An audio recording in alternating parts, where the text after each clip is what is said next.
ငါရဲ့ချစ်ရတဲ့နှလုံးသားလေးမင်းဒီနေရာမှာရှိသေးရဲ့လားကျမတို့ထဲမှာတချို့ကမိဘနေရာကိုရောက်နေကြပြီကိုယ့်ရဲ့ကလေးလေးကိုမွေးဖွားလိုက်တဲ့အချိန်ကိုမှတ်မိလားဒီချစ်စရာကလေးသေးလေးလူလောကကိုရောက်လာတဲ့အခါသူနဲ့အတူသူ့ရဲ့စိတ်နှလုံးသားလေးလည်းပါလာတယ်ကျမတို့ကိုယ်တိုင်မွေးစားအရွယ်တို့ကအတိုင်းပဲမွေးကင်းစားကလေးလေးရဲ့စိတ်နှလုံးသားကဖြူစင်တယ်ပြည့်ကင်းတယ်ဟိုဘက်ဒီဘက်ဖောက်ထုံးမြင်ရတဲ့ဖန်သားပြင်လိုပဲကြည်လင်တယ်ဆိုတော့ကျမတို့ဒီလောကကိုရောက်စအရွယ်ကကျမတို့ရဲ့နှလုံးသားဟာလုံးဝကြည်လင်တတ်ရှင်တယ်တမန်တော်မြတ်ကြီးဆလလောဟူအလိုင်ဟီဝါဆလမ်ကအခုလိုမိတ်ရှိပါတယ်မွေးဖွားလာတဲ့ကလေးတိုင်းကဖီတရာပုံမှာမွေးဖွားလာကြတာဖြစ်တယ်ဖီတရာဆိုတာတဘွားအရာတတ်ရှင်မှန်ကန်တဲ့အသည့်အဲ့ဒီအသည့်ထဲမှာဖန်ဆင်းရှင်ကိုတည်တဲ့အသည့်လည်းပါတယ်ဆိုတော့ကလေးတိုင်းကဖီတရာပုံမှာမွေးဖွားလာကြတယ်အဲ့ဒီနောက်ပိုင်းမှာတော့သူတို့မိဘတွေရဲ့တင် जा မှုလမ်းညွှန်မှုတွေကြောင့်သူတို့ကဂျူးဘာသာဝင်တွေခရစ်ယာန်ဘာသာဝင်တွေမိကိုးကွယ်တဲ့ဘာသာဝင်တွေစသဖြင့်ဘာသာတည်ပြောင်းလဲသွားကြတာဖြစ်တယ်ဆိုပြီးတော့တမန်တော်မြတ်ကြီးဆလလောဟူအလိုင်ဟီဝါဆလမ်အမိန့်ရှိထားတဲ့ဟာဒီစ်တော်တစ်ပုဒ်ရှိပါတယ်ကျမတို့ကိုအလ္လာဟ်အရှင်ကအလ္လာဟ်ကိုတီးတဲ့နှလုံးသားကိုချီးမြှင့်ခဲ့တယ်ကျမတို့ရဲ့တောင်းဝန်ကအဲ့ဒီနှလုံးသားကိုဒီမူလအတိုင်းအဖြူချက်လေးအဖြစ်ရှိနေရလား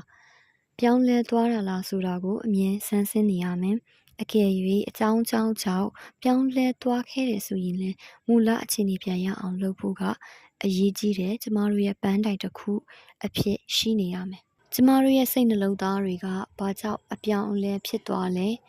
ဘာကြောင့်မူလအခြေအနေတိုင်းမဟုတ်တော့တာလဲမွေးစားကကြည်လင်ရှင်းတောက်နေတဲ့ဒီနှလုံးသားလေးတွေဟာတဖြည်းဖြည်းညှဉ်းနွမ်းလာတယ်အဲ့ဒါဘာကြောင့်လဲကုရ်အာန်ထဲမှာအလ္လာဟ်ရှင်ကနှလုံးသား၃မျိုးအကြောင်းကိုဖော်ပြထားတယ်ပထမတစ်ခုကလုံးဝတတ်ရှင်းကြည်လင်နေတဲ့နှလုံးသားအပြစ်တွေကိုရှောင်တယ်ကောင်းမှုတွေကိုလုပ်တယ်အလ္လာဟ်ရှင်ရဲ့အမိန့်တွေကိုနာခံတဲ့နှလုံးသားပေါ့ဒုတိယတစ်ခုကလုံးဝတည်နေတဲ့နှလုံးသား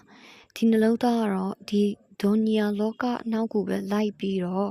တမလောဘဝဆိုတာကိုမယုံကြည်တဲ့နှလုံးသားဖန်ဆင်းရှင်ကိုညှင်းဆန်တဲ့နှလုံးသားပေါ့တာရီယာတစ်ခုကတော့တစိတ်တစ်ပိုင်းကရှင်သန်ပြီးတော့နောက်တစိတ်တစ်ပိုင်းကတည်နေတဲ့နှလုံးသားအရှိကဖော်ပြတဲ့အခြေအနေတစ်ခုကြားကနှလုံးသားပေါ့သူကတော့သူ့ရဲ့စိတ်ထဲမှာလှုပ်ချင်တာဒါပေမဲ့မလှုပ်သင့်ဘူးသူ့ရဲ့စိတ်ထဲမှာမလှုပ်ချင်ဘူးဒါပေမဲ့လှုပ်သင့်တယ်စသဖြင့်အဲ့ဒီအခြေအနေတွေကိုသူ့ရဲ့စိတ်နဲ့တိုက်ခိုက်နေရတယ်အမြဲတိုက်ခိုက်နေရတယ်သူ့ရဲ့စိတ်ပဲအပိုင်းကအနိုင်ရလဲအဲ့အပိုင်းတိုင်းဖြစ်သွားမယ်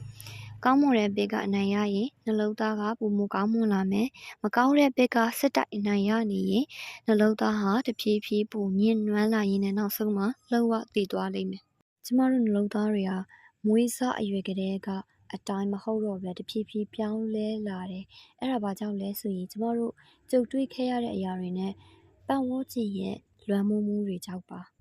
ဥပမာပြောရရင်အမေတယောက်ကအမွာညီအမနှစ်ယောက်ကိုမွေးတယ်မွေးပြီးချင်းသူတို့ကိုတယောက်စီကိုတနိုင်ငံစီပို့လိုက်တယ်ဆိုပါစို့တယောက်က US မှာနေတယ်နောက်တယောက်ကဂျပန်မှာနေတယ်နှစ်20လောက်ကြာတဲ့အခါသူတို့နှစ်ယောက်ကိုပြန်ခေါ်လာမယ်အဲ့ဒီအချိန်မှာသူတို့တွေကရုပ်တော့တူကြမယ်ဒါပေမဲ့ US မှာကြီးပြင်းတဲ့သူကတော့သူကအင်္ဂလိပ်စကားပြောမယ်အမေရိကန်တွေလိုပြုမှုမယ်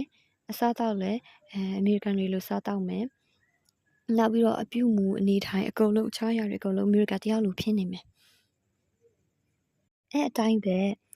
ဂျပန်မှာကြီးပြင်းခဲ့ရတဲ့ကလေးမလေးကတော့သူကဂျပန်စကားပြောမယ်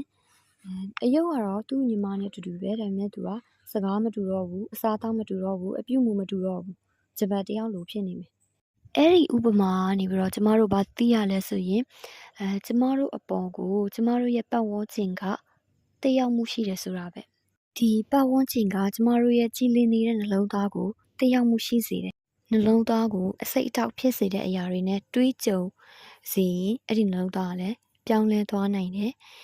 ကောင်းတဲ့အရာတွေနဲ့တွေးကြုံစေရင်အဲ့ဒီနှလုံးသားလည်းကောင်းလာနိုင်တယ်ပြောင်းလဲနေပြီဆိုရင်တစ်ချိန်အလ္လာဟ်ရှင်စီကိုပြန်ရရင်မူလအခြေအနေတိုင်းပြန်ဖို့မဖြစ်နိုင်တော့ဘူးလားဖြစ်နိုင်တာပေါ့ဒါပေမဲ့ကိုယ့်ရဲ့စိတ်နှလုံးသားကိုအထူးပြန်လဲပြုပြင်ဆောက်ရှောက်ဖို့တော့လိုတာပေါ့ဆိုတော့ဒီ နှလုံးသားကလူရဲ့အရာအလုံးကိုထိန်းချုပ်တယ်ဆိုတာသိရမယ်အီမန်ရဲ့ရှင်သန်မှုကိုဒီနှလုံးသားမှာကျမတို့တွေ့ရတာဖြစ်တယ်မကောင်းတဲ့ပတ်ဝန်းကျင်အပြုမှုတွေကနှလုံးသားကိုဖြစ်စီးနိုင်တယ်ဆိုတာအထူးသတိပြုရမယ်။အိုးငါရဲ့ချစ်ရတဲ့နှလုံးသားလေးမင်းဘမှာလဲမွေးစားကလေးကအတိုင်းတက်ရှင်ကြည်လင်ပြီးတော့ရှိနေရလားဒါမှမဟုတ်မင်းပြောင်းလဲနေပြီလား ولا تخزني يوم يبعثون يوم لا ينفع مال ولا بنون إلا من أتى الله بقلب